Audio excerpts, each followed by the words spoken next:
प्रधानमंत्री या मुख्यमंत्री नहीं, ये हैं वो 7 लोग जो एक्चुअल में पूरे देश को चलाते हैं। सीएम और पीएम तो सिर्फ आदेश देते हैं, असली देश चलाने की जिम्मेदारी इन लोगों पर रहती है। अगर ये 7 लोग ना हो तो हमारा भारत देश एक दिन में बर्बाद हो जाएगा। Number 7, R Venkataramani. सरकार अगर एक बड़ी मशीन है तो उस मशीन को अदालतों में टूटने से बचाने वाला नाम आर वेंकटरमणी है। जब संसद से पास हुआ कोई कानून सुप्रीम कोर्ट में चुनौती बनकर खड़ा होता है, तब सरकार की तरफ से कौन सी दलील जाएगी और किस आधार पर जाएगी, इसका खाका यही तैयार करते हैं। देश के सबसे बड़े कानूनी सलाहकार के तौर पर ये तय करते हैं कि सरकार संविधान की किस लाइन पर खड़ी रहेगी। केंद्र और राज्यों के बीच टकराव हो या कोई हाई स्टेक संवैधानिक मामला, सरकार इनके बिना कदम बढ़ाने से पहले 10 बार सोचती है। नंबर 6, ज्ञानेश कुमार। भारत में सत्ता बदलने की प्रक्रिया जितनी शांत दिखती है, उसके पीछे उतनी ही भारी मशीनरी काम करती है और उस मशीनरी की कमान ज्ञानेश कुमार के हाथ में होती है। देश का चुनावी सिस्टम जिस कुर्सी से ऑपरेट होता है वही मुख्य चुनाव आयुक्त की कुर्सी है। कब चुनाव होंगे, कब आचार संहिता लागू होगी और कौन क्या बोलेगा, इसकी सीमाएं यहीं से तय होती हैं। सरकार हो या विपक्ष, सबको एक ही नियम में बांधने की ताकत इसी पद के पास है।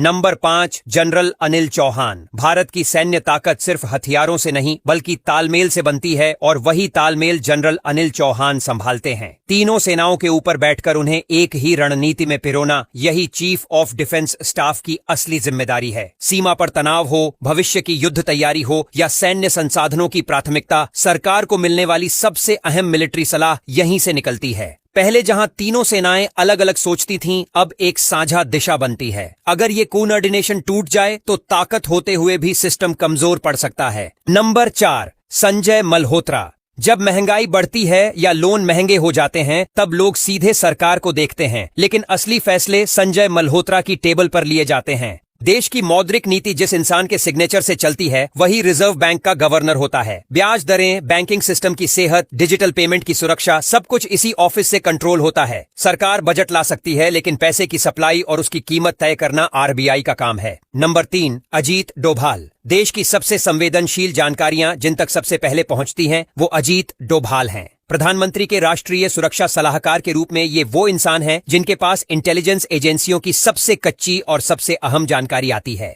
आतंकवाद हो, सीमा पर हलचल हो या साइबर खतरा, फैसले से पहले आखिरी सलाह अक्सर इन्हीं से ली जाती है। इस पद की खास बात यह है कि यहाँ कई फैसले बिना कैमरे और बिना फाइल के होते हैं। नंबर 2, पीके मिश्रा। प्रधानमंत्री तक रोज सैकड़ों फाइलें पहुंचती हैं, लेकिन उनमें से कौन सी फाइल तुरंत फैसला बनेगी और कौन सी रुक जाएगी, इसका रास्ता पीके मिश्रा तय करते हैं। प्रधानमंत्री के प्रधान सचिव के तौर पर ये पीएम और पूरे प्रशासन के बीच सबसे अहम कड़ी होते हैं। मंत्रालयों के बीच तालमेल, आपात स्थिति में त्वरित फैसले